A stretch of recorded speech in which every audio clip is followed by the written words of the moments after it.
of Greek culture at the University of Cambridge. A well-known specialist in the ancient Greek and Roman worlds, he has appeared on BBC TV and radio and written widely for The Guardian, The Times.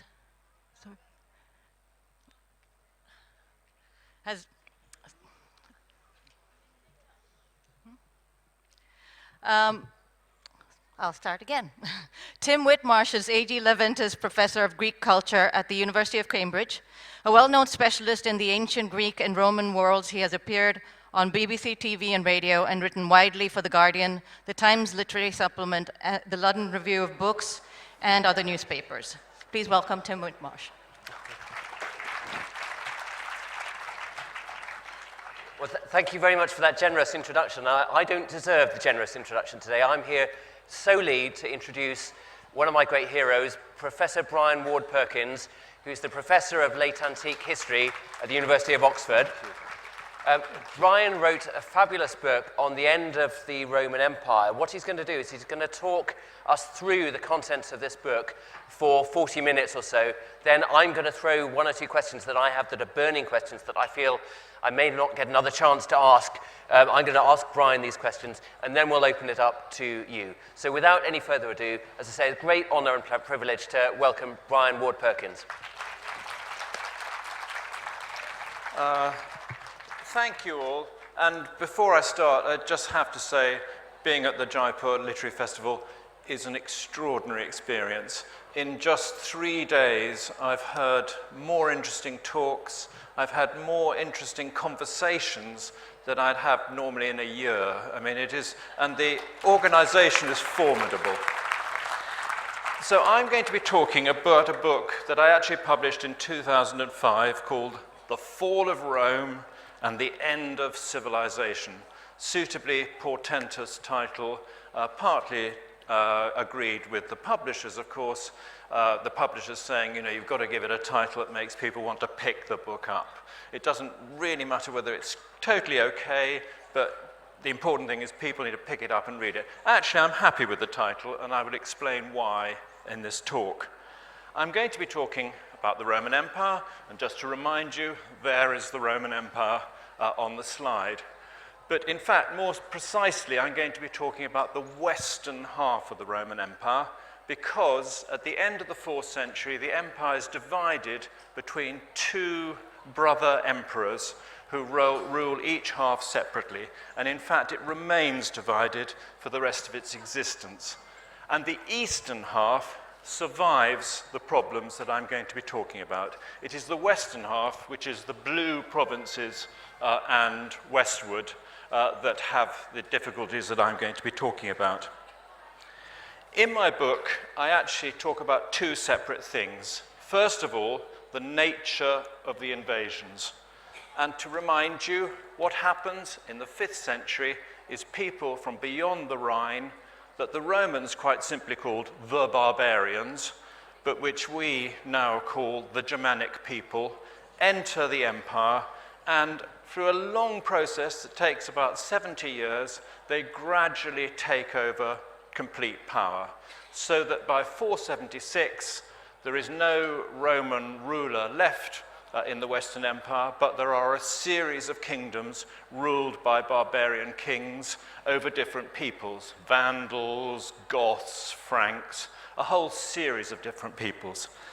The first half of my book is a defense of the idea that this was really rather an unpleasant process.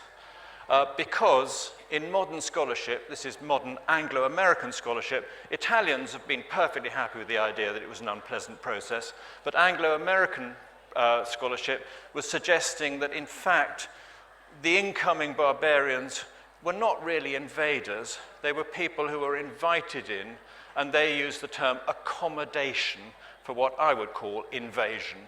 But I'm not really going to be talking about that in any detail, but it is important that I argue that it is an invasion, because the second half of my book really depends on the idea that the invasions were highly disruptive. Historians have had this tendency to play down the importance of the fall of the Western Empire, and they have tended to stress continuities through time. And the buzzword that is fashionable in the West at the moment for the process of the disintegration of the Roman Empire and the establishment of the new Germanic kingdoms is transformation. Now, I think transformation doesn't fit the bill at all. It is much too calm and soothing a word. I think something very much more dramatic happened. Now, the reason that historians can argue for transformation is that they look at texts. Many of the texts are actually produced by the new regimes precisely to give an impression that nothing has changed. And we see this brilliantly on this slide here. At the bottom of the slide is a coin minted by the Ostrogothic king of Italy, Theodoric, a totally autonomous king of Italy who has taken over complete power in Italy in the 490s. But up above is a coin of the contemporary Roman emperor in Constantinople, Anastasius. Now, the thing that is extraordinary about this is that Theodoric's coin is identical to the Anastasius coin. It has the figure of the emperor Anastasius on it, not Theodoric. The inscription is an inscription saying that this is a coin of our Lord and Master Anastasius, not Theodoric. Theodoric does not feature anywhere on that coin. So the presentation is a presentation of continuity. So it's understandable that people have argued for a quiet, peaceful transformation from one state of affairs, the Roman Empire, to the new state of affairs, the Germanic kingdoms. And they are largely historians. Now, my background is partly as an archaeologist, and I was also born in Rome, and if you're born in Rome, you do tend to see the end of the Roman Empire in slightly cataclysmic terms, unsurprisingly. But if you're an archaeologist, you also notice that if you look at things, in other words, material culture, which is what archaeologists look at, something very dramatic happens with the end of the empire. What I'm going to do is I'm going to take you through that, looking first of all at the Roman world. Now, we all know that the Romans could build spectacularly large buildings. Buildings like this, the Pantheon, hundreds of thousands of bricks, possibly millions of bricks, I'm afraid I don't know the answer, a huge concrete dome, and a set of columns at the front, which are monoliths of granite carved out of the top of a mountain in the eastern desert of Egypt, laboriously transported down to the Nile, floated down the Nile to Alexandria, put on massive ships in Alexandria, taken to Ostia, and then taken into Rome. I mean, huge enterprises were done by the Roman state, which is impressive in itself. But what I think is even more important, and actually more impressive, is to look much lower down the scale of the material evidence at what the Romans did with ordinary things. And what I argue in my book, and I will now present to you the evidence, is that the Romans produced ordinary things to very high quality in massive quantities and distributed them very widely indeed, not just geographically, but also socially, so that it's not just the elite who actually benefited from the sophistication of the Roman economy. It's people much, much lower down the social scale who also gained from it. I'm going to look first at pottery.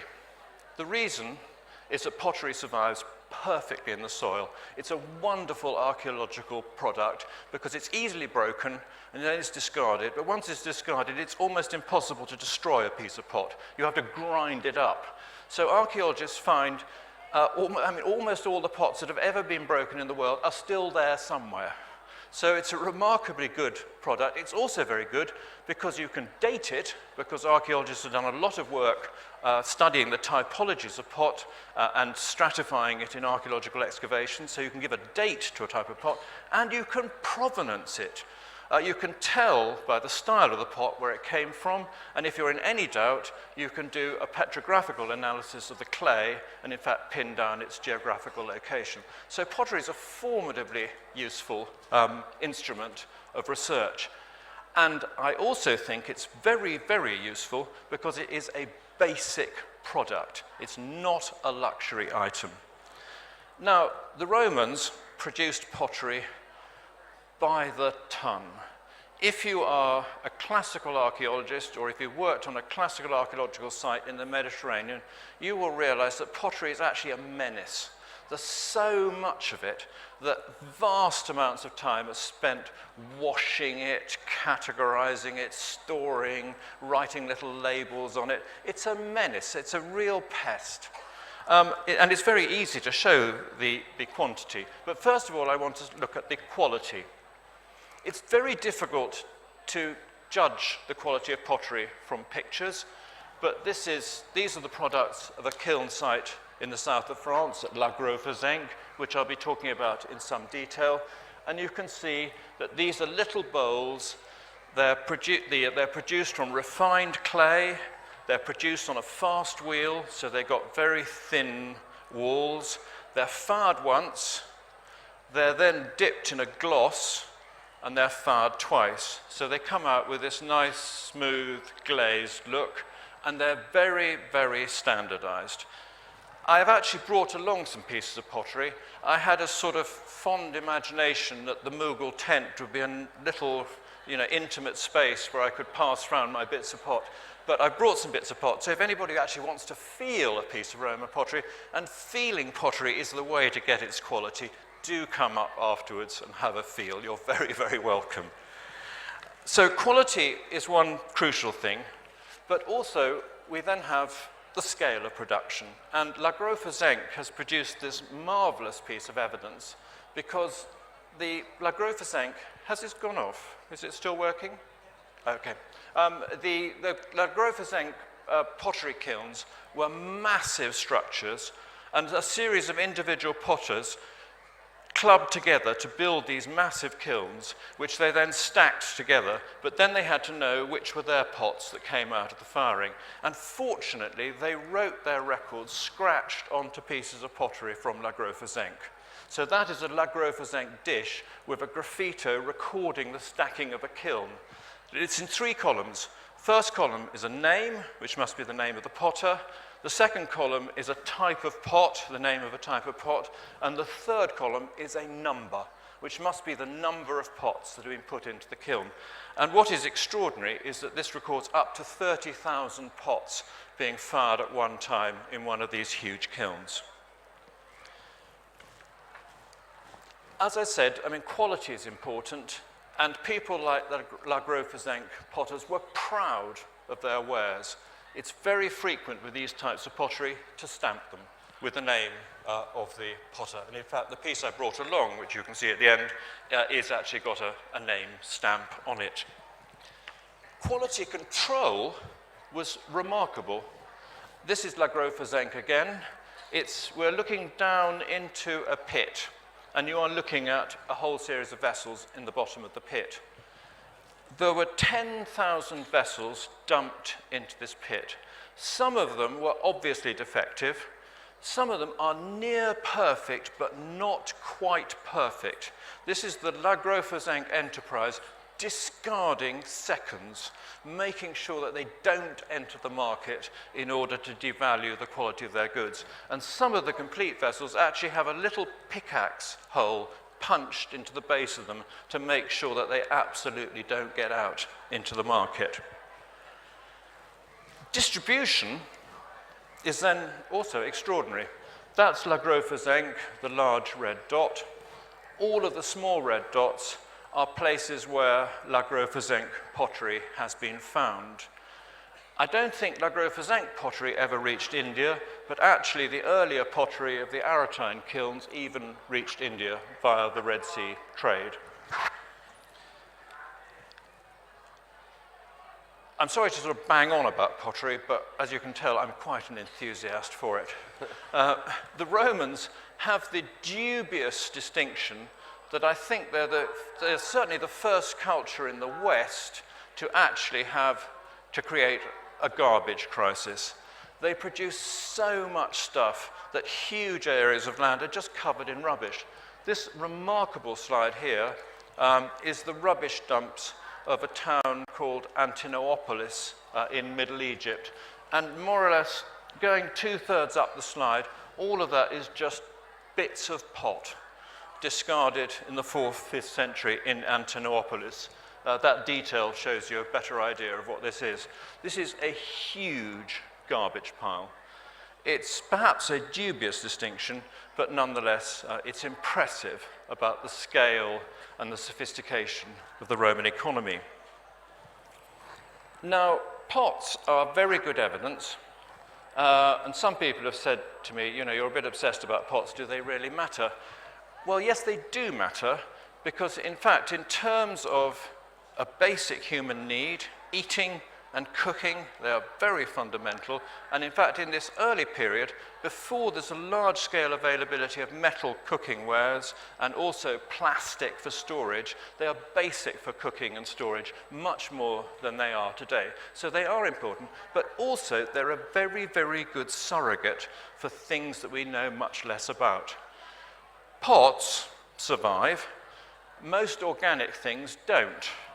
But I believe it's reasonable to argue that if you have complex, sophisticated potting industries able to move things over very large distances and sell them in remote markets, you almost certainly have exactly the same thing for things like clothing, footwear, agricultural tools, domestic tools. It seems much more logical that that same complexity exists for these other things which we cannot document so well archaeologically than to argue that actually pots, it's an anomaly. This is a sort of strange thing that just happened to happen. And also, there is actually plenty of supportive evidence for the picture I'm giving. Coinage. You can do complicated things through barter, but coins unquestionably facilitate exchange. With barter, you have to either immediately transfer the goods, or you have to trust the person that you are bartering with that they will deliver the goods that you want later. Barter requires either immediate contact or trust. Coins means you only have to trust the coin. And that is much easier and definitely facilitates exchange. And the Roman world is awash with coins. And very importantly, it's awash with copper coins, small denominational coins, which shows that people in an ordinary day-to-day life are using coin as a crucial to their exchange and purchasing.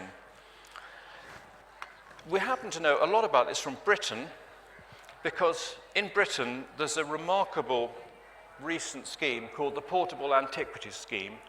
In Britain, it's actually legal to use a metal detector, but you can't use it on protected sites, but you can use it in general in the countryside.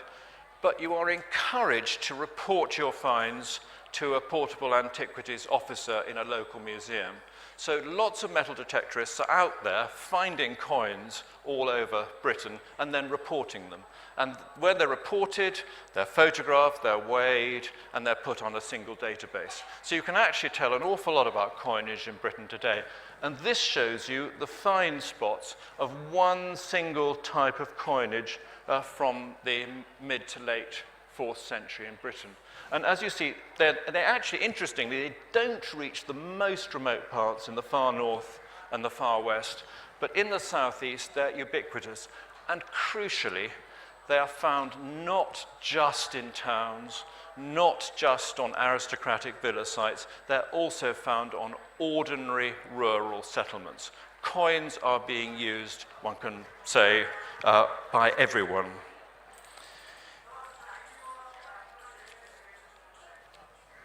There's also evidence from one very important sector that we haven't looked at all, which is the agricultural sector. I mean, so far I've just looked at the production of goods and the availability of coin. And obviously, most people are actually working in the countryside, probably 80% of people. The evidence from the countryside is that it is densely and apparently prosperously settled through most of the Roman period. This is a particularly spectacular example of it. These are villages in northern Syria in a limestone hills of northern Syria. Those look like rather smart houses. They're actually ordinary farmers' houses. They're very simple. There's 2 rooms above for living in, and there's 2 rooms below for storage and for animal husbandry. They're actually very basic houses, but they are beautifully made of cut limestone. They must have been made by professional masons. The people buying these houses are paying people to make their house. They're not just running up their own house, and they once had tiled roofs.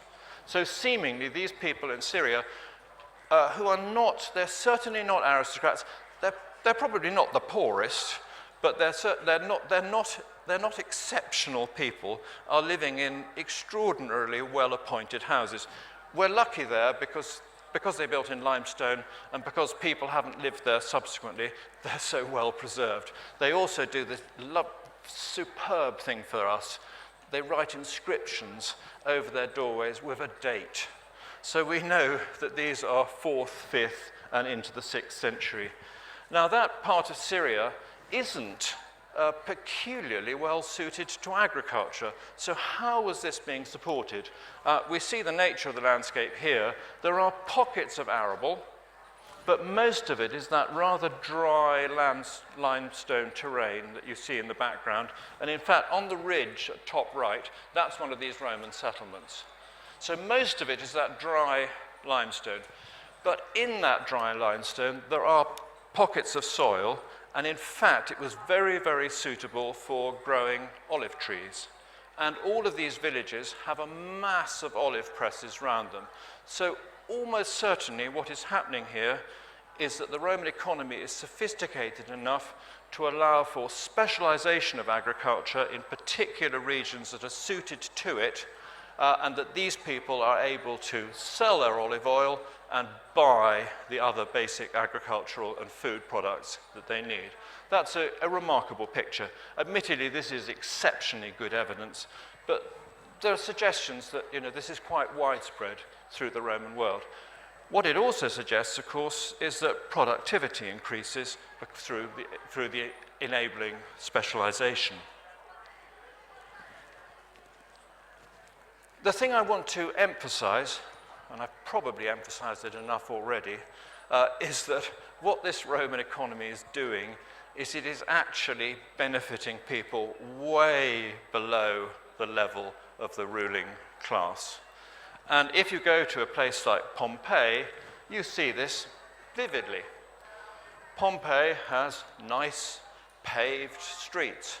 It's even got, you can probably just see it, stepping stones for being able to walk across the street in case they happen to be covered in horse manure or whatever, so you don't want to dirty your nice Roman shoes. Pompeii also has a network of public water fountains. That's one of them marked by the red arrow. They're dotted around the town so that there is water access for any citizen in Pompeii, and that water is piped, clean water being brought into the city. And in India, I don't think I need to emphasize the importance of piped, clean water as a fundamental urban amenity. So every person living in Pompeii had access to good water. That is not a mean achievement. In the West, we tend to take this sort of thing for granted because we're so used to it. But actually, it's worth emphasizing how extraordinary and important this is. Now, all of this changes in the post-Roman centuries. Almost all the economic sophistication gets caught in a downward spiral that, I think you will see the evidence, is far more serious than just a recession. In my view, it is reasonable to see it as a collapse and indeed the end of a civilization, though later I will have to justify my use of the word civilization when talking about this process. If we look at manufactured goods, an extreme case is Britain. Britain, in the 3rd and 4th centuries, had a number of regional specialized pottery makers. the top right, all of the lozenges are regional pottery makers. These people are making pots like the pot below, fine wheel-turned pottery with a gloss decoration on top, rather like the stuff from La Grofa zinc. The map on the left shows the arrow shows the place where these pots are being made. It's near Oxford. And the other dots are a distribution map of where Oxford ware pottery is found. So Britain has sophisticated pottery industries. And one thing that actually I forgot to mention earlier, but I can throw it in now, is pottery. Distribution maps of pottery are peculiarly striking because pottery is not easy to move. It's heavy, it breaks very straightforwardly, and furthermore, you don't make a lot of money out of selling an individual pot. To create a distribution map like that, you must have a very sophisticated, large-scale distribution system working. Now, in the post-Roman period, that goes. I mean, Britain is, I have to admit, peculiarly dramatic. But in just the space of a few decades, all of these pottery industries disappear, and the only pottery made in Britain from the mid-5th century into around the end of the 7th century is stuff like this. Basic cooking pots, which actually have been made without the use of the wheel. They're hand-shaped. They're very badly fired. There's no evidence of kilns in this later period. They're probably piled up on the ground, wood is put on top of them, and essentially you have a bonfire and you fire your pots within it.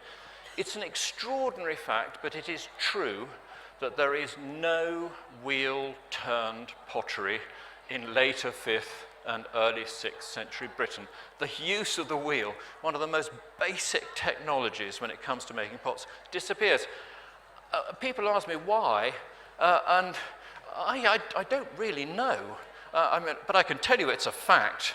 The only hypothesis is that the market has been so disrupted and has become so local that it's not even worth investing in a potter's wheel, which is hard to believe, but you have to come up with an explanation for it. This happened.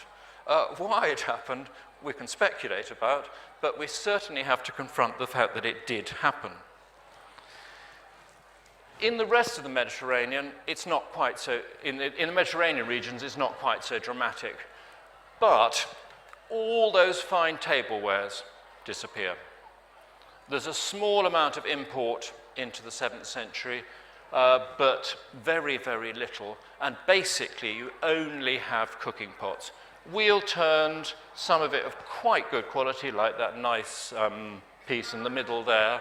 Most of it fairly straightforward. And essentially, you really just get one type of pot, these little sort of bulbous cooking pots. And furthermore, the quantities are extraordinarily much smaller. As I said, if you're a Roman archaeologist, pottery is a menace. If you're an early medieval archaeologist, you get very, very excited when you find any pottery at all. And it's a complete contrast from the situation earlier. Coins, roughly the same story. Britain, coinage completely disappears. There's no native minted coinage in Britain between 500 and 700 AD. 200 years of no native coinage. All there is a tiny quantity of imported gold from the continent. So these are Frankish coins in a king's burial from the famous Sutton Hoo ship burial of 625. And the evidence, I think, is unequivocal that coinage is not being used for exchange. This is high status luxury items being used as gifts rather than in any economic function. On the continent, it's a little bit different because the kings did continue to mint, but only in gold. Copper coinage disappears from the entire West Roman Empire. So that means that all that local exchange, which would have been facilitated by I mean this literally, the millions and millions of copper Roman coins goes. Agriculture, which is fundamental, presents a problem.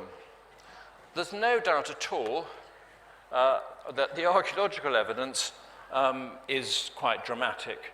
Here we see an area north of Rome, that's Rome down at the bottom, which has been surveyed extensively by the British School at Rome, in fact, under my father in the 1950s and 1960s. And every single one of those dots is a Roman rural settlement. If you can see them, the open circles are aristocratic villas, but the little black dots are ordinary peasant farmsteads. Hundreds of them scattered across the landscape. That's the situation 1st century AD. The same area in the 5th and 6th century AD, probably reduced to about a third the number of sites, maybe even a quarter of the number of sites. There is a difficulty, though, because archaeologists find these sites by their surface remains. So you need to have bits of pot that can be dated in order to find the site. And it is possible that what we're looking at here is not quite the devastating drop in population that the evidence immediately suggests, but a devastating drop in the availability of datable pottery. That in itself, though, is interesting. It shows that peasants in the 1st century AD have access to fine pottery, which we can identify and date. Peasants in the 5th and 6th century do not. And we can say that absolutely categorically. I suspect there's also quite a dramatic population drop, but that's more difficult to that's impossible to prove because of this variable about the availability of datable and findable material.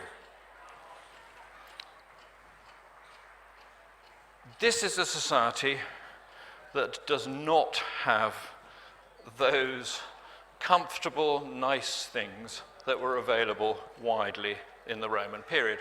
And if we look at a town in this period, this is a site called Luna in northern Italy. This air view shows in the middle of the slide the rectangular forum square, and the rectangular forum square was flanked by porticos which opened into shops so that you could go shopping in the shade or in the dry if it was raining and buy from a little bit like the Jaipur streets, as it were. An amenity is provided for shoppers. There is piped water, there are water fountains, there's a paved road which you can see going off at the right, going down to the port, and there are also spectacular public buildings, a great big basilica, a huge temple. It's got all the stuff that we're familiar with in a Roman town, and it's comfortable. I excavated here in the 1970s, and the site of my excavation is that shown by the arrow, the white arrow. It's a little corner of the forum, and what we found is that the forum had been completely abandoned. All its public buildings were no longer functioning. It had been robbed of its marble, and the forum was covered by a thick layer of silt, and on top of that silt were small, two-roomed wooden houses. No use of stone, no use of mortar, no use of tiles. These are little wooden houses, presumably with thatched roofs. And that is typical of the picture, even in Italy, as it were, the sort of heart of the former Roman Empire. We are looking at towns of a dramatically different type in this post-Roman period. So, big change. I hope I've convinced you of that. From complexity, which actually brought a degree of well-being that reached far deeper than the simple elite, down to a much simpler society that is also considerably less comfortable. I called this the end of a civilization. I was very careful in my book to make it clear that I didn't imply any moral superiority to the Romans. I think we all know that highly civilized people are capable of being very, very unpleasant indeed. There is nothing, as it were, morally superior in having technological nous. But I did suggest that what we're looking at, that we can use civilization in a broader sense, like, for instance, the way we talk about the Indus Valley civilization. Basically, we're talking about complex societies that are able to sustain complicated and intricate things like cities. That's the way that I use civilization, and I think it is reasonable to talk about the end of Roman civilization. My book's actually entitled The Fall of Rome and the End of Civilization, not Roman civilization in the West. And I actually can defend that because at the very end of my book, I explain why I think the end of civilization in the West Roman Empire is important for us. Firstly, it shows that civilizations do die, so far they always have. We think ours will go on forever. It is worth realizing that that is probably unlikely. Also, and so therefore, we need to have a degree of care for our civilization, and we need to have a degree of humility about our position in the world. The truth is, in the West, after the fall of Rome, from about 600 onwards, the trajectory of economic sophistication has been ever more complex and ever more prosperous. But is that actually going to go on forever? And the second point I make, which is very important, is that the nature of the collapse, which I hope you can accept is dramatic, was actually partly a function of the precise sophistication of the Roman economy. The Roman economy depended on specialized labor. In fact, the Roman defense depended on a specialized professional army. That's fine as long as everything works. But if you are a peasant in central Gaul and you're buying your pottery from La Grofa Zinc, and the disruptions of the fall of the Roman Empire mean that that market is disrupted, what do? You don't have local potters anymore. You don't have the local know-how. So in fact, you're in a much worse position than if your economy was slightly less evolved and still contained local elements to it. And in fact, I argue this in my book, the situation in the 5th, 6th century in the West, archaeologically, is worse, if we can use the word worse, than the situation in the immediate pre-Roman, prehistoric times. Actually, the recession has gone down deeper even than pre-Roman times. And I argue that's precisely because of the complexity of the Roman world, which has actually made the economy extremely fragile. Our economy, I don't want to put a figure on it, is probably 1,000 times more complex than the Roman one. And we need to realize that, if our economy does collapse, we really are in very, very, very serious trouble. So that's why I actually thought calling the book "And the End of Civilization" was valid, because it's making a contemporary point. I've got 5 minutes, so I'm just going to spend those on a couple of reflections. This book was published in 2005, and I was actually delighted. Well, no, sorry, I wasn't delighted. The financial crash of 2008 in some ways made my point. And I was picked up by some newspapers. They said, look at the Roman Empire, look at 2008. And the 2008, it did make exactly the right point. The complexity we got ourselves into meant that when things started to go wrong, we were in a mess. That was fine. More recently, it's been picked up by people who are worried about the refugee crisis in Europe. And they've argued that actually I'm arguing that Europeans need to be more aggressive in keeping refugees out. I that certainly wasn't what I was writing about, and I'm not particularly happy about it. This is the danger about, making modern parallels when you're writing a history book.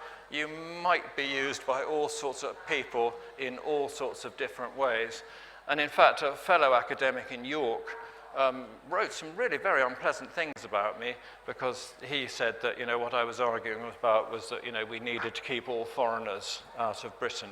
Actually, the Roman Empire was really good at absorbing foreigners. There was no, in a sense, they wanted to keep armed barbarians out. I think that's not unreasonable, but they were perfectly happy. The frontiers were totally open, and I'm certainly wasn't talking anything about, we need to defend our borders much more closely.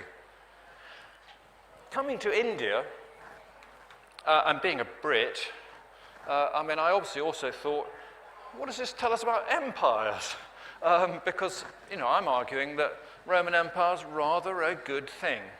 Now, I hasten immediately to stress that this does not mean that I think that all empires are a good thing. But what I think it does show is that empires can be very, very different. The Roman Empire is extraordinarily different to the British Empire. For a start, the Romans were much more culturally adaptive than the British. When they took over the Greek East, they actually looked up to the Greek culture that they took over. It's as if, the British had arrived in India and thought, here is a much more sophisticated and old culture than our own. Let's take it on. So the Romans behave, and even when they're taking over northern barbarian lands like Britain, when they get to the site of somewhere like Bath, and there's a temple of a local god called Sul, they build a new temple, and they call it Sul Minerva, identifying Sul with one of the Roman gods. That is not the British way of doing things. And the Roman Empire, it was brutally imposed. That is beyond doubt. As brutally as any empire has imposed its will. And people in the early centuries rose up against it, wanting to be free. People like Vercingetorix in Gaul, Boudicca in Britain. But by the 4th century, there is no evidence that people living under Roman rule wanted to get out from Roman rule, with the single exception of a difficult group, the Jews, whose religious identity did tend to keep them separately, and they do occasionally revolt as Jews wanting to be free. We do have revolts in the 5th century, but they're social revolts. They're revolts by peasants and slaves who want to be freed of servitude. They've got nothing to do with wanting to be out of Roman rule.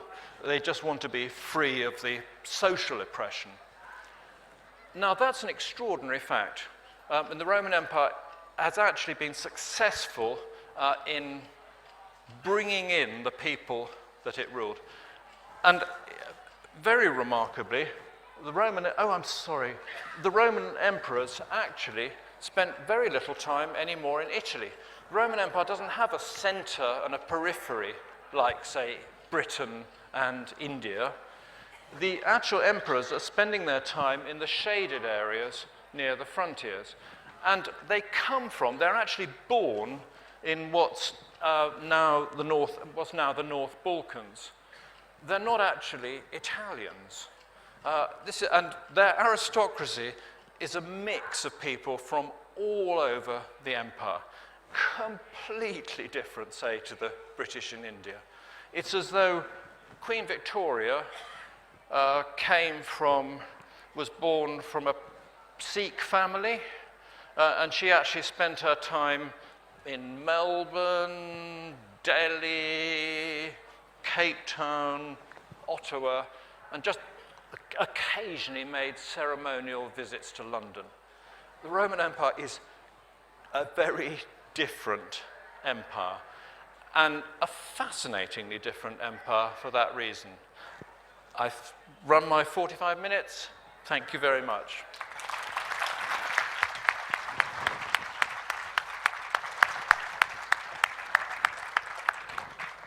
Well, thank you so much for that, Brian. That was wonderful. Also, from a chair's point of view, I don't know if you can, well, you can't see the clock, but Brian finished exactly on 12 o'clock, which is, from my point of view, as I say, well worth a round of applause in itself.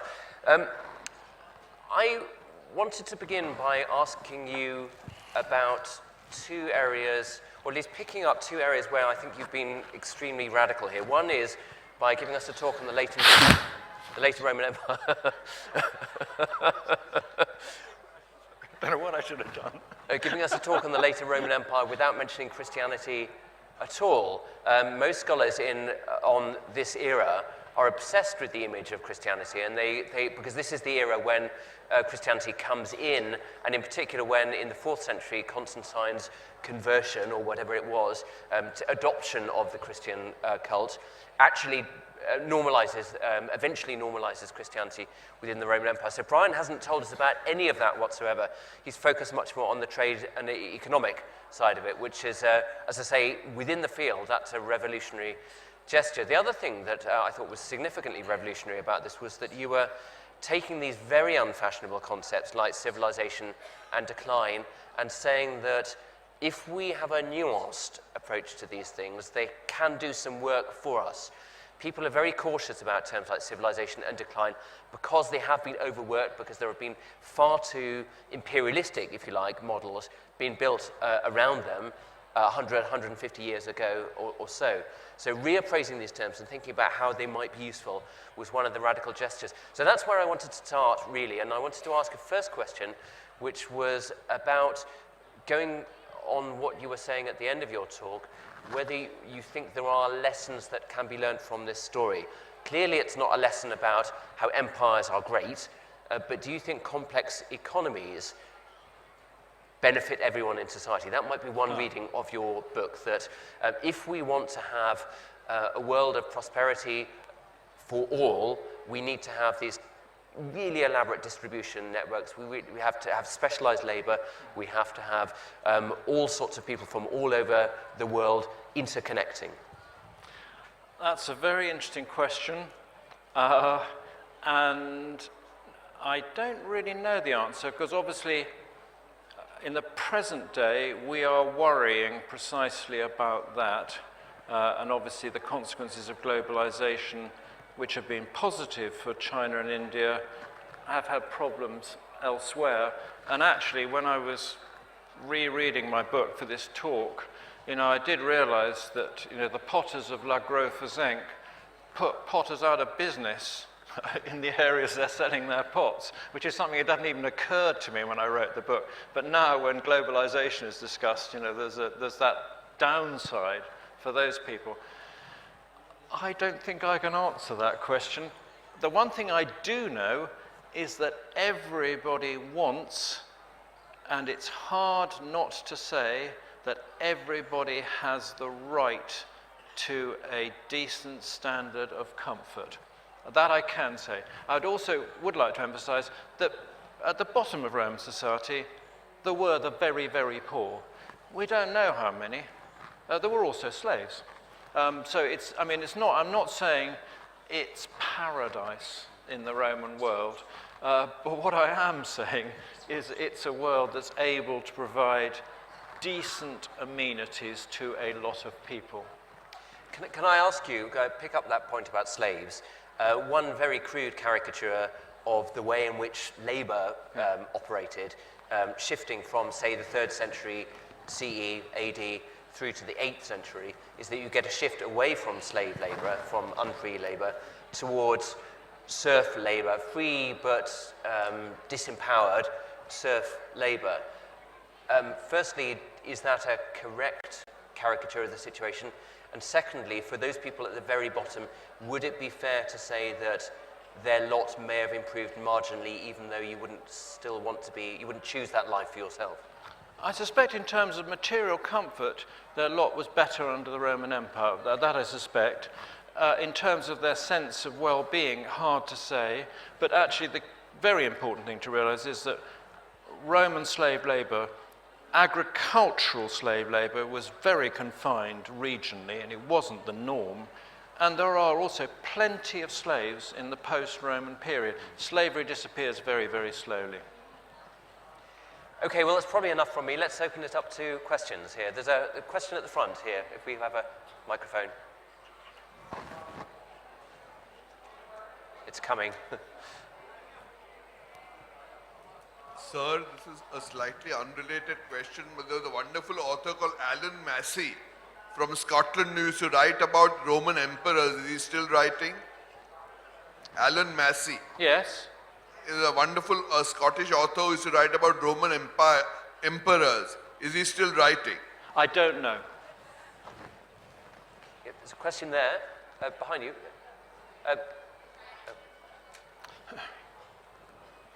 Thank you, sir, for that wonderful talk. So you talked about how we need a complex economy for most number of people to benefit, right? And you said that the Romans were they absorbed different cultures. And then you also made the point that the economy and the society we have today is vastly more complex. So do you think we should be more tentative in absorbing people, since the effects, the spillover effects of being very open could be more than they were to the Romans? I'm terribly sorry. You're going to have to repeat a little bit slower the end of that question. Yeah, I'm asking that you made a point that the economy and the culture and society we have right now is vastly more complex than what the Romans had. And you also said that the Romans were more absorbing of different cultures, right? So should we be more tentative in absorbing, because the spillover effects, which because we are more fragile would be more? Should we be more careful than the Romans were, since the after effects can be more devastating or whatever? I didn't suggest that the Romans' cultural accommodation was dangerous to them. No, I think it's actually a great positive for the Romans, because it does mean they can construct an empire with which people then identify, and they can absorb. I mean, the Romans are very good at absorbing immigrants and also and taking over areas and then making them part of the empire. I don't think that was part of the danger to them. It was actually a positive. That the Romans' founding myth was that they were founded by immigrants. They always thought of immigration as a positive thing. There's a... Okay, right. If I could just ask about, when the barbarians invaded, why were they not repelled by the famous Roman army? So would it be that the leadership from the emperors ceased? Would it be that the military efficiency crumbled, or had they run out of money? Because that must be the catalyst as to why weren't they actually stopped, or do we just not know? We don't know, but I think the most important thing to realize is that the balance of Roman power and power, one fundamental thing is the economy beyond the frontier is less sophisticated, people are less prosperous. So there is a pull factor into the empire from people outside. A number of things can explain it. There's the appearance of the Huns, who disrupt the Germanic world and actually force people westward. Also, the crucial fact that actually the balance between Roman power and barbarian power is always quite finely balanced. And in fact, in the 3rd century, the Roman Empire almost collapses in exactly the way that it does in the 5th century. It could have collapsed in the 3rd century. It happens not to, but it could have happened. And a number of things, it is, I think, straightforwardly, there are just too many Germanic invaders, and it is too it's not helped by the fact that Romans fight a series of civil wars at exactly the wrong moment. I think it's sort of bad luck, bad policy, a difficult situation that was always quite finely balanced. Well, I don't... Women at the back, yeah. Very good afternoon to you, sir. So I'm particularly interested in the institution of slavery in Rome at that point of time, and how was it different from the institution of slavery in Greece? In Greece, that's a question I do not know. I'm afraid my expertise starts with the later Roman Empire and goes on. I don't know. Tim might know. Well, put very simply, the major difference is that in Greece, people were usually, earlier periods in Greece, because of course at this stage, Greece is part of the Roman world, but in earlier times, Greece slaves in Greece were seen as confined to that status by nature, so there was very little opportunity to become free, whereas in the Roman world there's a fairly fluid boundary between the free and the slave. So lots of people do save up money and gain their freedom, and then their children become Roman citizens the same as anyone else. But let's thank Bryan one more time. Thank you so much, Bryan, for that very illuminating talk, and thank you to Tim